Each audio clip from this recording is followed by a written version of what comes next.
Magandang araw po mga paps. For today's video po, magpapalit po tayo ng air filter nitong si Black Beauty. May nabili po tayong air filter from Casa. Ayan po, original po. Nabili po natin siya ng 499 pesos. Last time ko po kasi na binuksan yung air filter ni Black Beauty is parang marumi na siya. Actually po, ayon sa user's manual, ang pagpapalit po ng air cleaner is 18,000 km. Tapos ang kasunod nun is 36,000 km. Ang current mileage po nito si Black Beauty is 16,000. Pero ano naman po yun, kasi dito po sa amin po may mga dinadaanan po kung medyo maalikabok, kaya siguro itong air filter ni Black Beauty ay mabilis dumumi. So bubuksan po natin para po mapalitan po natin yung kanyang air filter.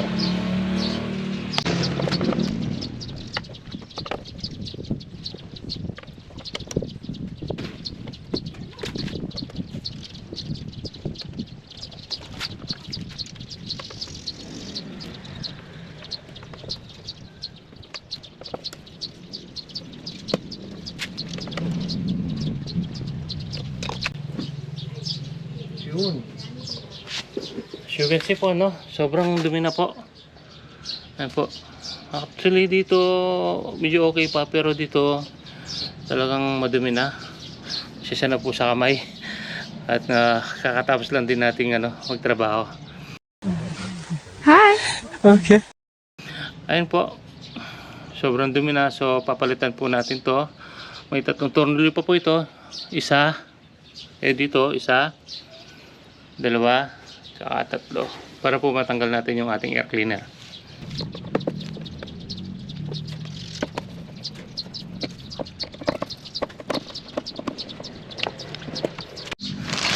Ngayon po buksan po natin itong nabili nating air filter from Honda or sa mismong Casa.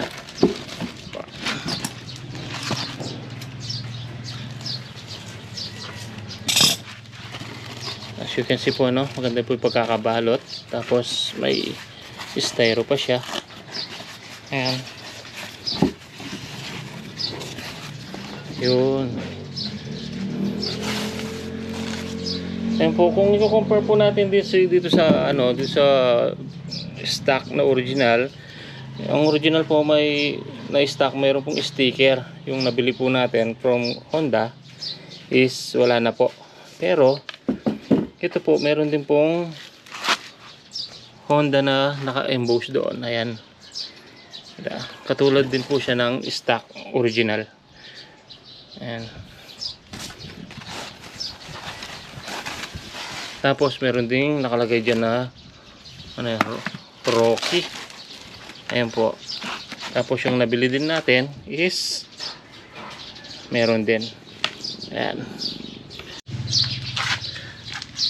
Actually, may nabili po akong OEM o yung hindi original na replacement ba, sa online ko lang to nabili. Ayan, ginamit ko lang to ng siguro 1 week, tapos tinanggal ko lang din ulit kasi parang hindi maganda yung takbo ng motor pag ito yung gamit ko. Tapos ang isang cost pa nun ay parang tumaas yung gas consumption ko.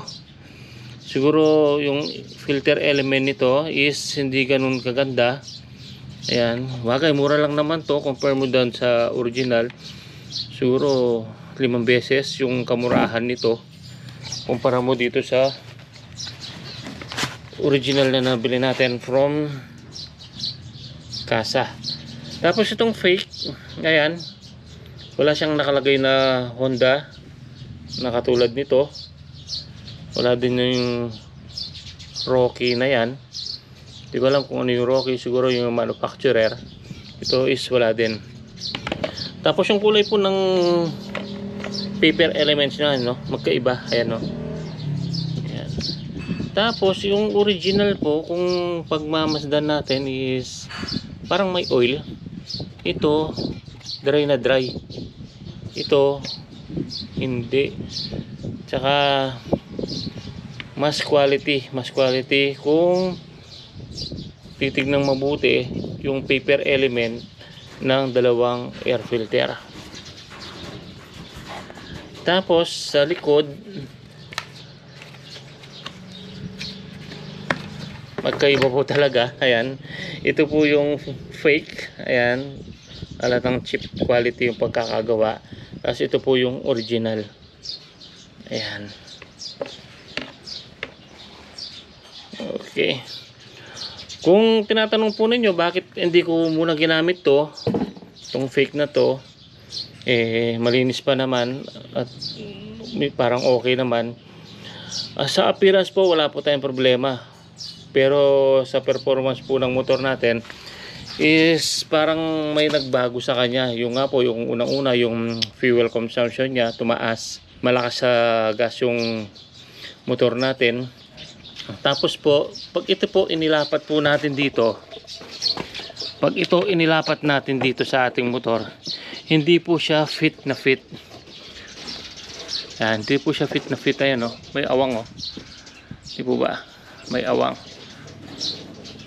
So, ang tendency nun is may tendency na pumasok diyang alikabok dyan, then papasok dito sa ating throttle body diretso, then on the long run baka magka-problema po yung ating throttle body.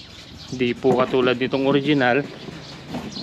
Itong original kapag inilagay natin, ayun po, oh, kita nyo, lapat na lapat talaga siya. So, install na po muna natin itong ating nabiling air filter, then isasara na po natin.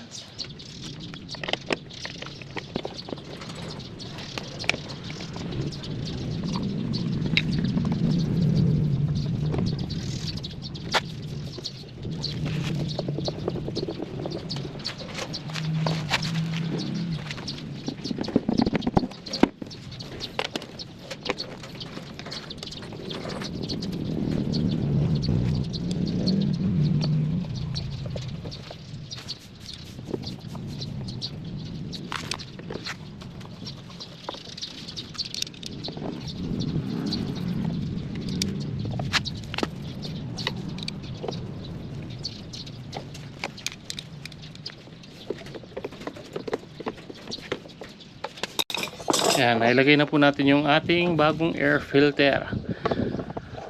So yun lang po, ganun lang po kadali yung pagpapalit po ng ating air filter sa ating mga motor. Sana po may napulot po kayong idea. Ito po si Papa Jigs, maraming salamat po sa panonood. Ride safe po sa ating lahat and God bless. Peace.